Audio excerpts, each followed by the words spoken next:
കേരളത്തിലെ കമ്മ്യൂണിസ്റ്റ് മുഖ്യമന്ത്രിയിൽ നിന്നും ഭഗവത്ഗീത വ്യാഖ്യാനം കേട്ട ദിനമാണെന്ന്. ഗീതയിലെ 12-ാം അധ്യായത്തിലെ വരികൾ ചൊല്ലി ഭക്തരെ തിരിച്ചറിയുന്നത് എങ്ങനെയെന്ന് പിണറായി വിജയൻ വിശദീകരിക്കുന്നു.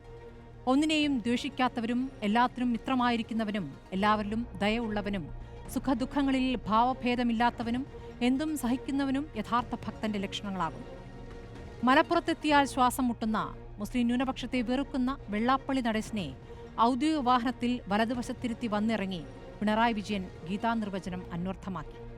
പ്രകോപന പ്രസംഗങ്ങളിലൂടെ മുസ്ലിം ന്യൂനപക്ഷത്തിനെതിരെ ആൾക്കൂട്ടാക്രമണങ്ങൾക്ക് ആഹ്വാനം നൽകുന്ന, ന്യൂനപക്ഷങ്ങളുടെ വീടുകൾ ബുൾഡോസറുകൾ കൊണ്ട് തകർക്കുന്ന, അവരും നമ്മളും പ്രസംഗങ്ങൾ നടത്തുന്ന UP മുഖ്യമന്ത്രിയുടെ ആശംസ മനോഹരമായ സന്ദേശമെന്ന് കോൾമയിർ കൊണ്ട മന്ത്രി VN വാസവനും ഗീതാവാക്യങ്ങൾ അന്വർത്ഥമാക്കി.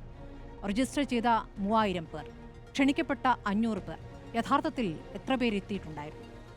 ശബരിമലയുടെ വികസനത്തിന് ചെലവഴിച്ചതും ചെലവഴിക്കാനുമുള്ള കോടികളുടെ കണക്കും സംഗമത്തിനെതിരായ ദുഷ്ടലാക്ക് പരാജയപ്പെട്ടതിനെക്കുറിച്ചും മുഖ്യമന്ത്രി ഉദ്ഘാടന പ്രസംഗത്തിൽ വാചാലനായി.